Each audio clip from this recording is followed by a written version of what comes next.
Au prochain, nous allons commencer le DAF. Bet, premier DAF de Masechet Baba Kama et premier DAF de Nezikin. Donc là, une des 6 parties de tout le chasse, une des plus importantes qui est étudiée dans les Yeshivot. On va commencer par une Mishnah introductive qui va très clairement nous expliquer de quoi on va parler pendant quelques temps. Ce sont les dommages. Comment une personne peut-elle être responsable du dommage qui est causé à son prochain. Et justement, par rapport à cela, la Mishnah définit 4 avot nezikin, donc 4 grandes catégories de nezikin. On verra que le mot avot, que l'on retrouve, c'est une expression qu'on retrouve dans Shabbat, dans la Toum'a, dans l'impureté. Avot, ce sont des grandes catégories, des catégories mère ou père ici, avot. Et après, on a des toladot, des dérivés. Et donc ici, ces grandes catégories qui sont définies entre autres par le fait qu'elles soient mentionnées dans la Torah, mais pas que.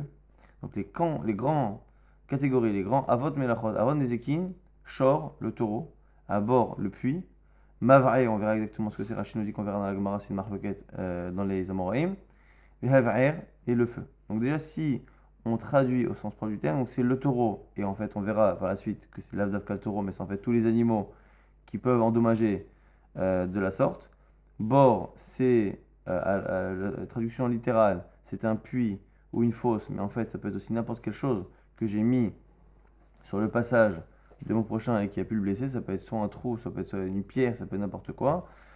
On a Mav'e, donc on verra, c'est un être vivant, mais est-ce que c'est l'animal d'une autre manière que le taureau, ou est-ce que c'est l'homme d'une autre manière que le taureau? Et après, Ev'er, c'est le feu qui a été allumé à un endroit et qui s'est propagé et a endommagé les biens ou les animaux ou les personnes au-delà de l'endroit où je l'ai allumé. Donc ce sont les 4 avot, les ékim, Shor, Bor, Mav'e, Ve'av'er. Et là-dessus, la Mishnah nous dit que pourquoi on a eu besoin de faire 4 catégories et de les enseigner à part dans la Torah, c'est parce que chacun a des caractéristiques que l'autre n'ont pas et qui font justement qu'on aurait pu ne pas les apprendre. L'or et hachor, karea mava'e. Le taureau n'est pas comme le mava'e, qui est, on a dit, lié à une marloquette, comme le dit Rashi. Mais l'or amavre, karea hachor, et le mava'e n'est pas non plus comme le taureau. Et les deux, dans tous les cas, on ne peut pas des deux apprendre le troisième.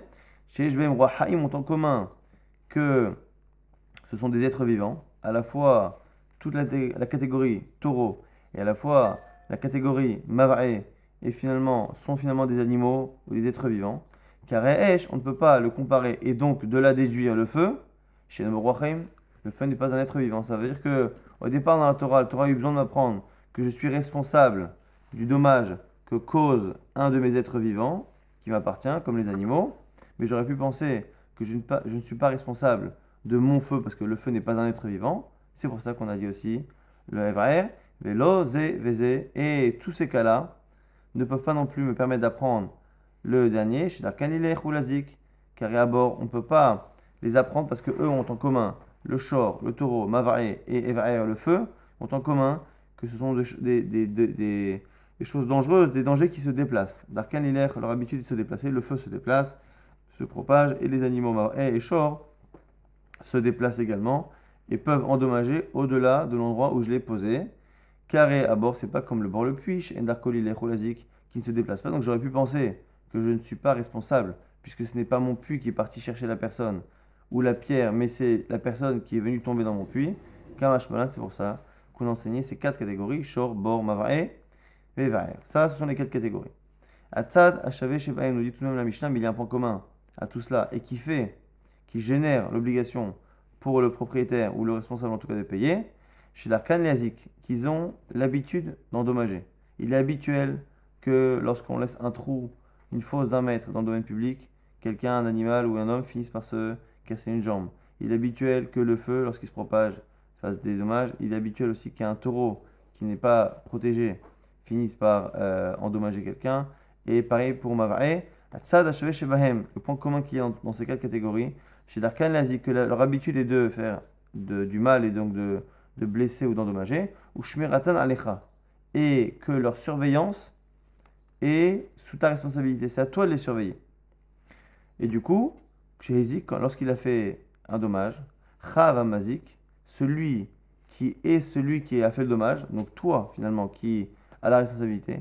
Les chalem tashumen, que tu dois payer le dommage, bemetav aret, avec le meilleur de la terre, comme on l'a dit hier, dans l'introduction, c'est-à-dire que Metavaret, c'est une manière de payer, on paye avec des terrains souvent, et on peut payer la même somme avec une grande superficie dans un terrain, avec un prix au mètre carré qui est faible, ou à l'inverse, le même prix mais avec un terrain de petite surface, mais avec un prix à la base au mètre carré qui est important, et on préfère payer Bemetav.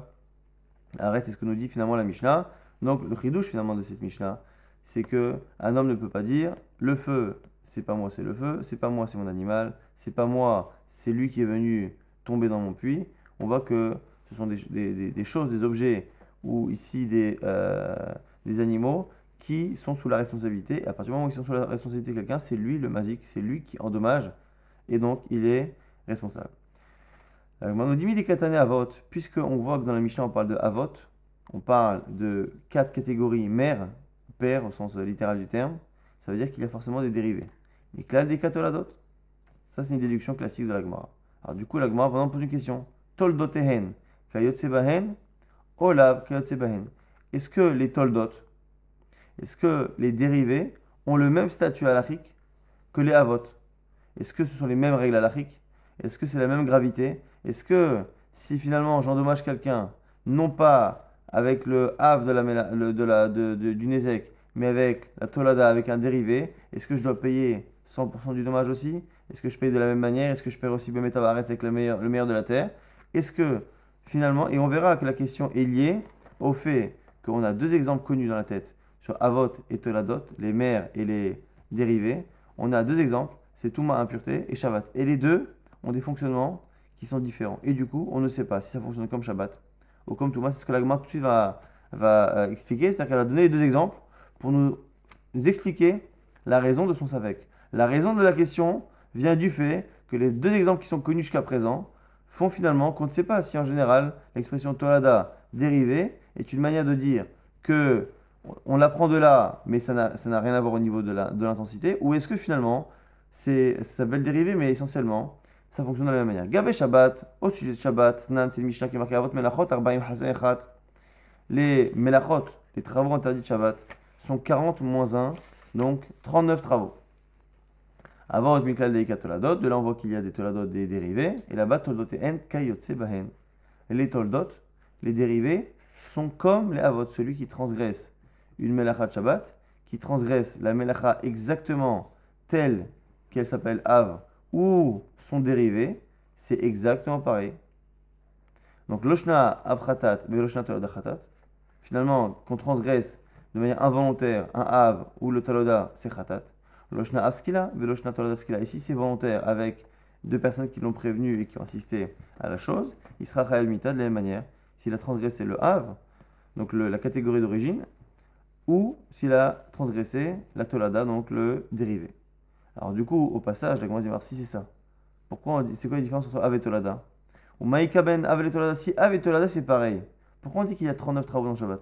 On devrait dire qu'il y en a, je sais pas moi, 400, 500, on devrait prendre tous les Av, on pourrait prendre tous les Tolada, tous les dérivés, les mettre sur les mêmes catégories et dire, il y a 500 travaux de Shabbat, sans dire d'ailleurs Av, catégorie père, mère, et dire dérivé, il faudrait dire qu'il y a 400 travaux de Shabbat ou 500. Pourquoi finalement, s'ils sont sur la même catégorie, on en fait des catégories? Agmano dit nafkamina, dilo avid shte avot, bahade hadade, est-ce qu'il y a nafkamina à l'achik tout de même? Non pas au niveau de la gravité, parce qu'on a vu que lorsqu'on faisait l'un ou l'autre, c'est exactement pareil, mais lorsqu'on fait deux en même temps. Lorsque l'on fait les deux en même temps, il a mis shte toladot, bahadade, ou qu'on fait deux toladot, bahadade. Donc une personne fait deux avot. Elle fait borer et meraked. Elle fait borer et bichoul. Elle trie et elle cuit. Lorsque la personne fait deux avot, elle sera chayav, c'est sûr.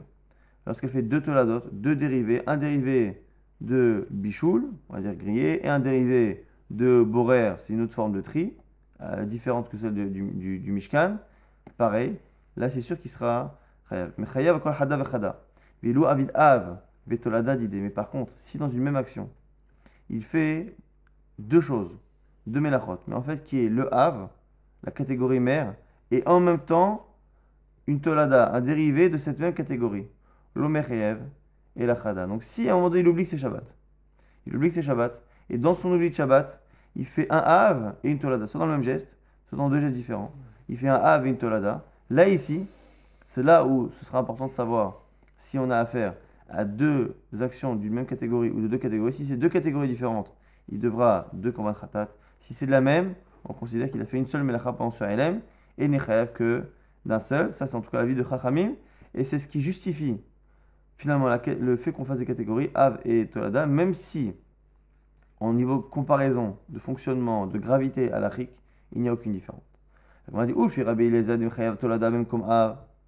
Maintenant, je continue ma question sur le Rabbi Eliezer. Parce que Rabbi Eliezer pense que même si la personne a oublié Shabbat pendant 5 minutes et qu'il a fait le Av et la Tolada de ce Av, qu'il a fait la Melacha de Bichoul plus une des dérivées de Bichoul, lui il pense qu'on est Chayav deux fois tout de même. Amai Karé les Av, Amai Karé les Tolada. Lui, la question se pose, puisque les Tolada sont comme les Av et à 100%, même au point que quand je les fais les deux en même temps, je suis Chayav deux fois. À quoi ça sert de me faire ces catégories? La Gemara dit Ardava Mishkat Chashiva Karé les Av. Ardelo Avam Mishkat Chashiva Karela Tolada. Lui, il répond simplement, c'est une question d'appellation liée au Pasuk. Dès que c'est marqué, dès que c'était dans le Mishkan, l'action qui était dans le Mishkan, c'est le Av. Et la Tolada, c'est exactement pareil. La même gravité, la même importance, et on peut même cumuler. Simplement, c'était pas dans le Mishkan. Et donc, du coup, selon Rabbi Eliezer, on a une ressemblance parfaite entre Av et Tolada, si ce n'est que historiquement, une était dans le Mishkan et pas les autres, point barre. Selon Chachamim, on a une légère différence, une afkamina, si on fait les deux en même temps. Mais en tout cas, globalement, Toldotehem, Kayotse Bahem, les Toladot, les dérivés de ces travaux d'origine, de ces catégories mères de travaux de Shabbat, finalement, ces dérivés sont exactement pareils. Maintenant, Gabé, Tumot, au sujet de l'impureté. Knatzin Mishnah Avot à Tumot, voici les Avot à Tumot, donc les catégories mères de Tumot. Sheretz, le reptile, donc les reptiles qui sont impurs. Shirvat Zera, le liquide séminal. Utmemet, et l'impureté d'un défunt.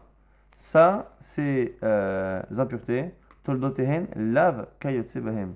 Les dérivés de ces impuretés ne fonctionnent pas de la même manière et pas avec la même gravité. Des ilou av metame adam vekelim.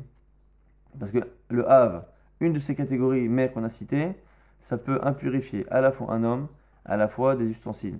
Ve'ilu toladot, alors que les dérivés, ochalim ou mashkim metame, adam vekelim lo metame. Ça ne peut impurifier que la nourriture. Le premier catégorie impurifie tout. Évidemment, la nourriture, même les ustensiles, et même les hommes, qui sont les plus difficiles à impurifier. Alors que les toladot, les dérivés de ces catégories-là, ne peuvent impurifier par le contact que la nourriture, mais ça n'impurifie pas les kélim, les ustensiles, ni les hommes. Donc on a ici deux exemples. On a dans Shabbat des avot et des toladot, des dérivés qui fonctionnent exactement de la même manière que la catégorie mère.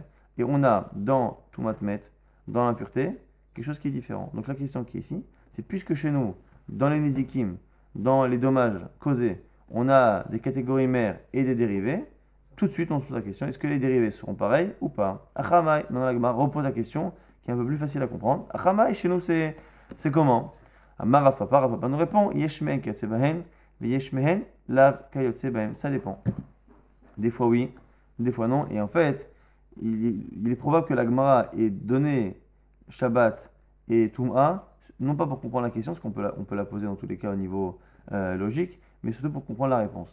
Une fois qu'on sait que la Torah a une fois fait comme ça, et une fois fait de l'autre manière, on peut comprendre que chez nous, on est un peu des deux. Donc ici, Ramar Baba, Yeshmen Kasebem, ça dépend. Des fois, les Toladot sont comme la vôtre, et parfois, ça ne l'est pas. Ça, c'est la réponse, et cette réponse-là, on la garde, on la met de côté.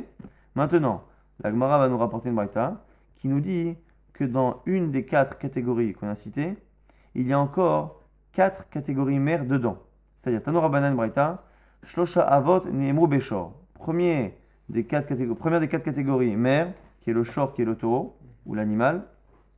Ce shor-là se divise lui-même en 3 catégories, mais qui sont encore des catégories mères. Pourquoi? Parce qu'elles aussi, elles sont dans le verset. Donc, comme elles sont dans le verset, elles sont encore considérées comme des catégories mères. Donc, on a ici regroupé, finalement, 3 catégories dans une autre. Donc, le shor, le taureau, se divise en 3 catégories mères. Keren, la corne, le dommage causé par la corne. Shen, le dommage créé par la dent, lorsque l'animal mange ou broute. Regel, et c'est le pied de l'animal, le sabot, qui va abîmer des choses. Donc en fait, le shor, le taureau, peut abîmer de trois manières, soit par sa corne, soit en mangeant, soit en piétinant. Maintenant, la Gemara nous dit que puisque ce sont des avot, il faut trouver des références dans la Torah, parce qu'on a vu qu'une des raisons d'appeler quelque chose av, c'est une référence dans la Torah. Keren menalan, d'où c'est marqué dans la Torah que la corne est un ézek. Datano Rabbanan c'est braïta, qui gah, lorsque un taureau va encorner, qui gor shor et ish et isha, va mettre lorsque le shor va encorner un homme ou une femme, en negicha et la bekeren. Et on va nous apprendre tout de suite ici que negicha, igah, c'est encorné. Dont on le sait, chez Neymar c'est marqué, vayaslo tzitkiaou ben kenana karne barzel. Tzitkiaou lui a fait des carnets, des cornes en barzel, en fer, vayomer en disant Ko amar Hashem, ainsi a fait Hashem, be'ele tenagah et aram, avec elle, donc ces cornes en fer, tu vas être nogeah tenagah et aram, tu frapperas aram. De là, tu vois que l'ingoah, negiha, c'est frappé avec la corne, donc c'est encorné. De là, on a une première référence qui nous montre que negiha, c'est encorné, non pas frappé d'une autre manière. Ve'omer, et on nous dit dans un autre verset, Bechor, Shoro qui est en plus dans la Torah, Bechor Shoro Hadarlo, Bechor, l'aîné de son taureau, c'est au sujet là-bas de Yosef, au sujet des brachot de Yosef. Bechor Shoro Hadarlo, il reviendra, les carnets Rehem Karnav. Et ces cornes sont des cornes de Rehem, qui est un animal particulier. Bahem, avec ses cornes, Amim des peuples, Yenagah, il va frapper, donc il va encorner. Deuxième référence. Là-bas, au sujet des cornes du carnet Rehem, Bahem, Amim, Yenagah, il va frapper, il va encorner. Donc on a deux occurrences dans Melachim et dans Devarim pour nous apprendre finalement que l'ingoah, la negiha, c'est le fait de frapper avec la corne, donc d'encorner. Maintenant, on se pose la question pourquoi on a cité deux versets dans la Braïta? Maïve Omer. Pourquoi un premier verset dans le Nar, dans Melachim, après dans Devarim? Si tu m'avais réfuté la première preuve en me disant on n'apprend pas des halachot de textes qui proviennent de la Kabbalah, donc hors du corpus de la Torah, mais du Tanar, du Nar, puisque normalement les halachot de la Torah devraient se situer dans la Torah, puisque la Torah elle a été donnée à Moshe Rabbeinu, et normalement il n'y a pas besoin de livres postérieurs pour apprendre halachot. Si tu me dis ça, Tashma, je t'apprends un autre verset, pour dire le verset de Yosef. La Gemara dit, mais attends, mais je ne comprends pas. Le principe qui dit qu'on n'apprend pas des halachot ailleurs que dans la Torah, c'est des halachot. Effectivement, puisque les halachot ont été donnés à Moshe Rabbeinu et que la Torah a été donnée par Moshe Rabbeinu, on est censé retrouver dans la Torah des preuves ou des sources à ce que dit Moshe Rabbeinu. Donc la Torah écrite est censée normalement se suffire de ce qui est marqué pour pouvoir trouver tous les enseignements de la Torah écrite, de la Torah orale. Donc ça se comprend. Mais si on n'est pas en train d'apprendre une halakha, on est en train de faire une recherche sémantique. On cherche un mot. On a dans la Torah c'est marqué qui gare. On va savoir ce que c'est qui gare. Pourquoi s'empêcherait-on de regarder dans le Nar, dans les prophètes, dans ici Melachim, le livre des rois, pour apprendre que ce mot-là veut dire encorné. On m'a dit mais on n'est pas en train d'apprendre une halakha. C'est juste on dévoile le sens d'un mot, c'est tout. Des negicha bekirenu pour nous apprendre que negicha c'est frappé avec une corde, c'est encorné. Et là, la Gemara explique différemment le fait que l'on ait utilisé un second verset. Mahoudetema, qu'est-ce que tu aurais pu dire? Ki palega hamana ben tam le moad. Lorsque la Torah fait une différence entre tam et moad, on le verra par la suite que lorsqu'un taureau en corne ou un animal en corne, on fera une différence entre un animal qui a une habitude encornée et un qui n'en a pas. Un animal qui n'a jamais encorné aucune fois ou deux fois, tant qu'il est avance à trois fois, il n'a pas de chazaka, il n'a pas de présomption d'être un animal qui est dangereux, et donc la personne n'est pas censée le surveiller, et donc le dommage qu'il crée n'entraînera qu'une rémunération, un dédommagement à part de moitié. Mais par contre, si le taureau a déjà encorné trois fois, à ce moment-là, il est considéré comme étant dangereux, et donc la personne est totalement fautive, et il doit payer le nezek shalem. Cette différence-là, on aurait pu penser qu'on fait la différence hanimile betlusha. On aurait pu penser que ça n'est que lorsque la corne et klusha a été enlevée, et donc on aurait une corne qui serait posée par terre, et un animal aurait donné un coup dedans, et le fait que cette corne qui est détachée ait finalement endommagé quelque chose d'autre par l'intermédiaire d'un animal, c'est dans ce cas-là qu'on fait une différence entre un animal qui est tamé mourad. Mais lorsque le taureau fait du mal avec sa corne qui est accrochée à sa tête, et Makula Mourad, j'aurais pu penser que dans ce cas-là, on ne fait pas de différence entre un taureau sympa ou un taureau de mauvaise humeur qui est habitué à faire du mal, parce que dans tous les cas, il est peut-être habituel qu'un taureau en corne avec ce qu'il a sur la tête. Donc voilà, le fait, et le passouk là-bas dans Tzidkia dit que l'on a créé, on a fabriqué une corne en fer, et avec cette corne en fer, tu vas frapper Aram. Donc on voit que c'est une corne qui est détachée. On aurait pu penser, avec ce verset-là, qu'il n'y a que ce type de corne qui, dans la Torah, fait une différence lorsqu'on fait un dommage entre l'animal qui l'a poussé et envoyé pour faire du mal, est-ce qu'il a envoyé, est-ce que l'animal est habitué ou pas. Mais quand la corne est sur la tête, on aurait pu penser que c'est toujours Mu'ad, Kamash Malan, Tashma, Vechor Shoro Adalo, que non, le fameux keren de la Torah, on l'apprend également du Rehem là-bas, du taureau, auquel on compare, en tout cas du Rehem, auquel on compare Yosef, où là-bas les cornes sont sur la tête. Maintenant, on a dit qu'on avait donc plusieurs catégories dans le shor. Donc on a 4 avot melachot, donc 4 grandes catégories. La première parmi elles, c'est le shor. Donc on a le taureau, on a dit après le bord, le puits, Mav'er, c'est un être vivant encore, et Evaer, c'est le feu.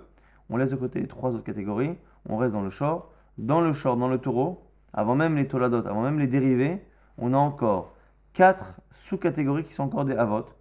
Et ces catégories, 3 mechila, keren, la corne, shen, les dents pour manger, et regel, le pied, donc de la tête aux pieds, la corne, les dents et les pieds. Maintenant, on va passer au toladot. Donc, parmi ces 3 avot, qui sont des sous-catégories de avot, on a les toladot. On va prendre la première, keren, la corne. Tolada de keren, maï. Quel est le dérivé de la corne du taureau? On nous dit negifa. Negifa, c'est lorsque l'animal endommage, non pas avec sa corne, mais avec son gouffre. Negifa, milchon gouffre, il pousse, il donne un coup d'épaule ou un coup avec son corps sur un objet. Neshira, neshira, c'est le fait de mordre, mais de mordre, de blesser, non pas de manger, mais de mordre. Revitsa, c'est le fait de se coucher. Le taureau ou l'animal s'est couché sur un vase et il l'a brisé. Be'ita, c'est le fait de piétiner, d'écraser avec ses pieds. Donc on a 4 sous-catégories. Là, on est vraiment dans les toladot, dans les dérivés. Alors maintenant, la Gemara se pose la question. Elle dit, première sous-catégorie, donc première tolada, premier dérivé, c'est negifa. On a dit que normalement, qu'est-ce qui fait la différence entre negifa, entre Av et tolada? C'est le fait que ce soit mentionné dans la Torah. Le point, c'est que negifa est marqué dans la Torah. Maïshna negicha de kareleav. Pourquoi negicha encore né, tu l'appelles un Av? Dirti, parce que c'est marqué qui est gar. Negifa, le fait de pousser avec le corps. Dans Mekti, c'est marqué qui gof. Il y a un passage là-bas aussi qui parle de quelqu'un qui est d'un animal qui est nogef. Et là-bas, qui gof, a priori, si on le traduit comme chez nous, c'est le corps. La Gemara dit non, tu sais, il y a le lachon et chachamim, il y a le lachon de la Torah. Chachamim, lorsqu'ils disent negifa, c'est le gouffre, c'est le corps. La Torah, lorsqu'elle parle de negifa, c'est encorné. Hay negifa, negichaou. Sache que lorsque la Torah, elle a appelé là-bas negifa, elle ne pensait pas à negifa tel que nous, on le traduit aujourd'hui, mais elle pensait à negicha. Détania, c'est une braïta qui justement s'étonne sur ce verset. Patar ben gifa, et c'est une negicha. Comment comprendre ce verset? Le verset a l'air de parler au départ de negifa. Si on traduit negifa comme chez nous, c'est le corps. Et après, elle parle de negicha. Comment on peut comprendre? Je vous lis le passouk. Ki gof shor ish et shor ou lorsque le shor, le taureau d'un animal, d'un homme, va, ici on parle nogef, donc si on traduit au sens premier, nogef, c'est pousser, va pousser et faire du mal au taureau de son prochain, va mettre, il va mourir. On va vendre l'animal qui est mort et on va partager l'argent avec Gam et Tamet, donc on va partager l'argent et l'animal qui est mort. Onoda, mais si on sait que c'est un shor qui, on devrait dire qui est nogef, qui pousse, et là on dit qui nagar. Donc on a deux versets qui se suivent, qui ont l'air de parler au départ d'un animal qui n'a pas l'habitude de faire du mal, Et après, on dit, mais par contre, si l'animal a l'habitude, c'est autrement. Et le verbe au départ, on dit negifa, après on dit negicha. Si on pense que negifa, c'est comme chez nous dans la chante Chachamim, c'est le fait que le corps de l'animal endommage, et negicha, c'est avec la corne, on ne comprend pas. Pourquoi, alors qu'on devrait juste passer d'un animal calme, un animal qui est habitué à endommager, pourquoi on a changé de verbe? Donc du coup, la braïta s'étonne. Pata ben gifa, v'sem ben negicha, l'homme alecha pour t'apprendre, zo'i negifa, zo'i negicha. Pour t'apprendre que finalement, l'une et l'autre sont pareilles. Dans le lachon de la Torah, nogef et nogeach, ici, ce sont la même chose. Dans la Torah, c'est la même chose. C'est à chaque fois encorné. Donc du coup, on a résolu ce problème-là. Pourquoi finalement negifa au sens chachamim, donc le fait d'endommager avec le corps, pourquoi ça ne fait pas partie des avot, ça fait partie des dérivés? C'est parce que ça n'est pas dans la Torah. Et même si le mot est dans la Torah, c'est le mot mais pas avec le même sens. C'est bien encorné qui est marqué dans la Torah. Donc le reste, le corps, manger, piétiner et s'allonger, tous ces dommages-là ne sont pas marqués dans la Torah, tels quels, et finalement ce sont des toladot. Maintenant la Gemara s'étonne sur la chaîne de la Torah. Pourquoi alors, une fois on a dit Yigah, une fois on a dit Yigof, Maïshna Gabe Adam, Dirtiv ki Yigah. Pourquoi lorsque la Torah nous parle d'un taureau qui encorne un homme, on dit ki Yigah, et Maïshna Gabe Bema, Dirtiv ki Yigof. Pourquoi lorsque on parle du taureau qui encorne un animal, on dit ki Yigof? Une des raisons pour laquelle on change de la shon, pour nous dire finalement la même chose, qu'on a dit que Yigof et Yigar dans la Torah, à chaque fois c'est encorné. Pourquoi lorsqu'on encorne un homme, on parle de Yigar, et lorsqu'on encorne un animal, on appelle ça Yigof? La Gemara répond, Adam de Itle Mazala, un homme qui a un mazal, Tiv ki Yigar, on appelle ça ki Yigar. Bema, un animal qui n'a pas de mazal, Tiv ki Yigof, on écrit ça ki Yigof. Alors c'est quoi ici le mazal? Rachid explique que mazal, c'est le fait d'avoir un da'at, le fait d'avoir une intelligence pour pouvoir se protéger. Un homme, de loin, il sait se protéger de ce qui peut être dangereux, l'animal moins. Donc du coup, lorsqu'un taureau va blesser, va encorner un homme et encorner un animal, on n'appelle pas ça la même action. Pourquoi? Parce que c'est plus difficile finalement pour un taureau d'encorner un homme que d'encorner un animal. Pourquoi? Parce que l'homme va dès le départ savoir se méfier, savoir se protéger, savoir se cacher, savoir se mettre en situation pour éviter le dommage. Donc c'est pour ça que quand il endommage l'homme, on dit ki Yigar, il a encorné, c'est une chose spéciale, alors que lorsque il encorne des animaux, on dit ki Yigof. Et du coup, qu'est-ce que la Torah nous apprend au passage? Mita agavoche kamashman, et en même temps on nous apprend quelque chose. Des mu'ad l'adam avec mu'ad la behema, qu'un animal qui est mu'ad, qui est réputé pour endommager et blesser les hommes, qui a déjà blessé les hommes, a fortiori qu'il est dangereux pour blesser les animaux, parce qu'on voit qu'il est plus difficile de blesser un animal que de blesser un homme, parce que l'animal se protège moins que l'homme. Mu'al abema, mais par contre l'inverse n'est pas vrai.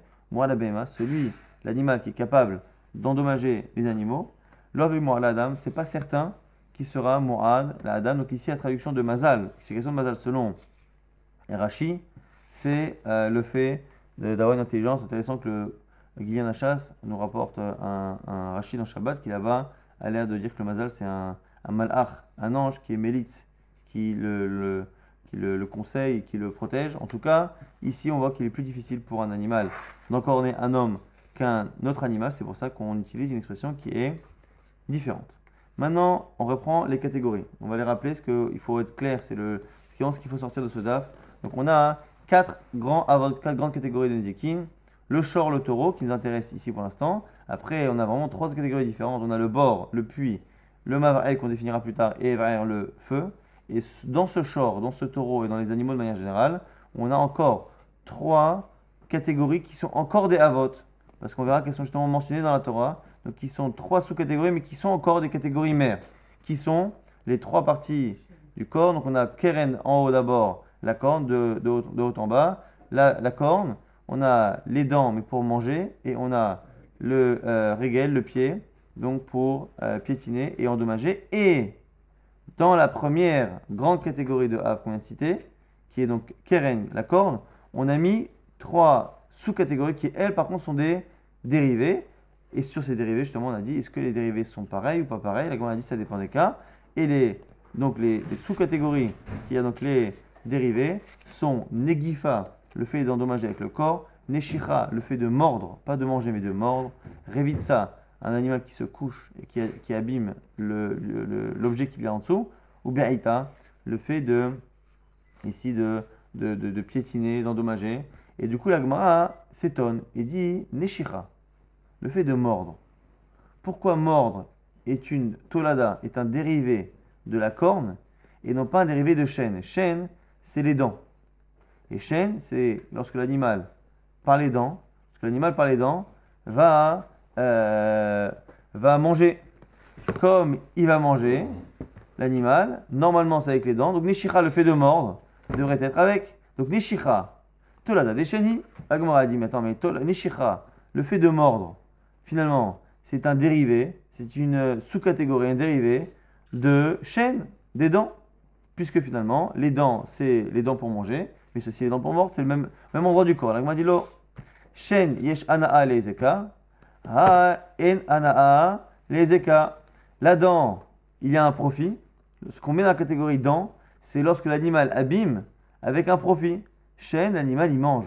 Donc ce que l'Agmara est en train de nous dire ici, c'est que les catégories ne sont pas réellement liées à l'endroit du corps, mais plus liées au type de Nézek. Donc du coup, deux Nézekim, deux dommages qui peuvent être créés par les dents, peuvent se retrouver dans deux catégories différentes. Donc on a la dent, mais pour manger, qui est un profit pour l'animal. L'animal n'a pas l'intention d'endommager l'herbe du voisin lorsqu'il va y brouter. Donc même si c'est les dents qui sont ici, les dents pour manger et profiter de chêne, ces mêmes dents, lorsqu'elles vont mordre, et qu'ici mordre ne va pas donner de profit à l'animal, simplement c'est la nervosité de l'animal qui va faire qu'il va mordre, ces mêmes dents vont changer de catégorie et tomber dans keren, ce qu'on nous dit ici.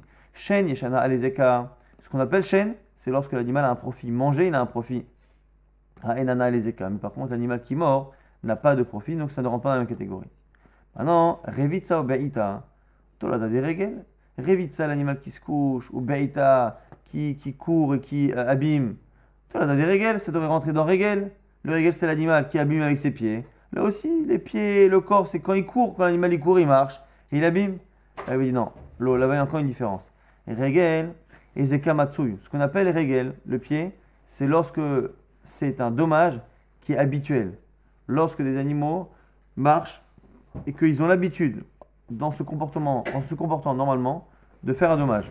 Hane, les autres cas là, revitsa ou beita, ne sont pas habituels. Et les zeka matsui, leur dommage n'est pas habituel. Donc on voit ici que ce que l'on appelle keren, ce que l'on appelle donc la corne, et tous les dommages qui proviennent du taureau ou d'autres animaux. Donc on a dit taureau, l'avdavka, c'est finalement les animaux.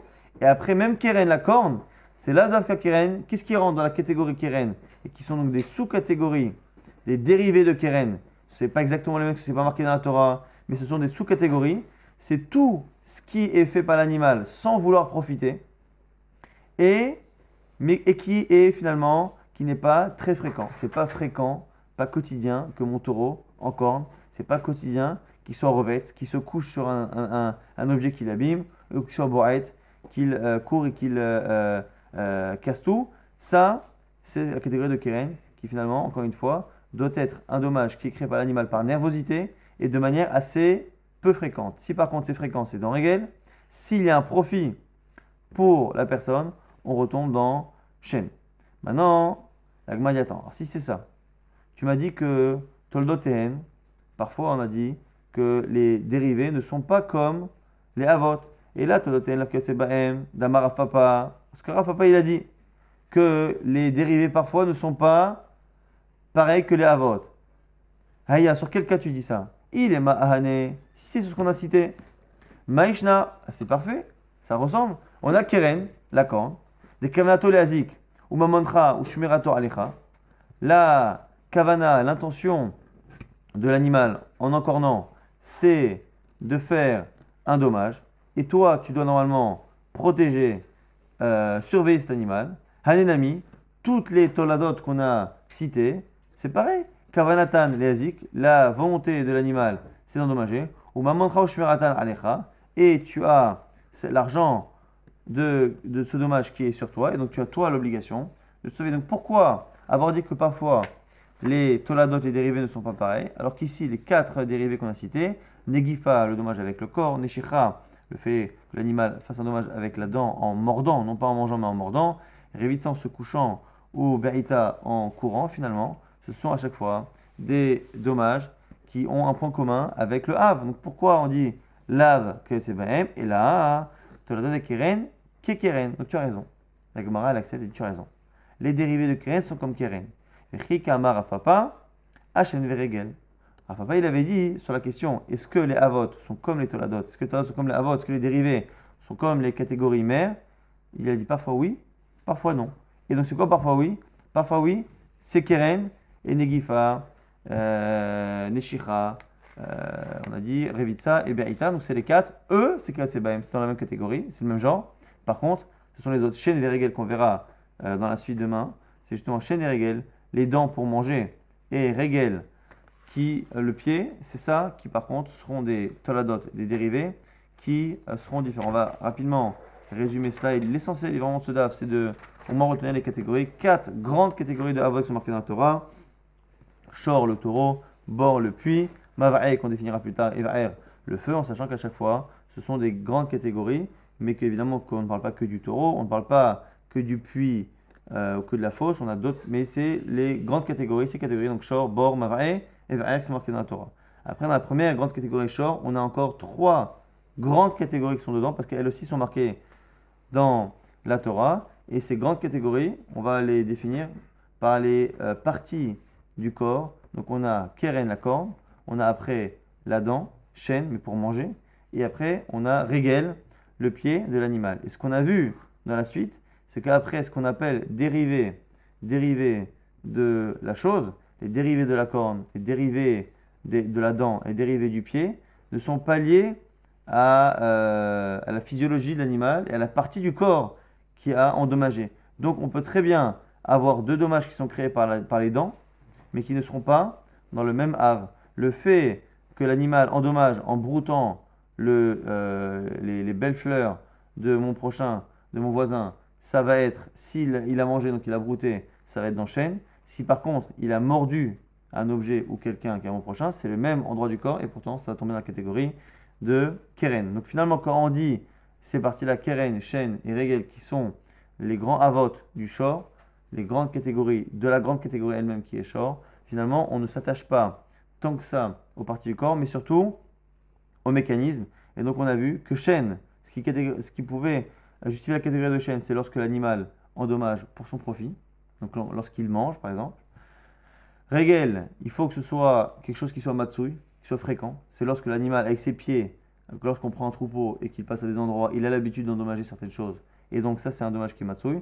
Par contre, Keren, c'est celui qui justement n'a aucune de ces deux choses, c'est-à-dire que ni l'animal a un profit, ni la chose est habituelle. Dès que l'animal va endommager avec une partie de son corps, que ce soit la corne en elle-même, ou que ce soit finalement le corps, le ventre, les dents, n'importe quoi, dès qu'il va endommager, et que la chose est relativement rare, et que l'animal ne le fait pas pour son profit, mais par nervosité, à ce moment-là, ça rentrera dans Keren. Donc je redis, Shor, Bor, Mava'e et Va'e, les grandes catégories. Dans Shor, dans le taureau, on a encore 3 grandes catégories qui sont Keren, la corne, le chêne, la dent et Regel. Et encore une fois, réellement, comment on les définit? Keren, l'avdarka avec la corne, mais Keren, parce que finalement, c'est quelque chose qui n'est pas fréquent et qui ne donne pas de profit à l'animal. Dès que l'animal le fait pour lui, pour manger ou pour son profit, ça rentre dans chêne, dans manger et dans les dents et dans tout ce qui ressemble à ça.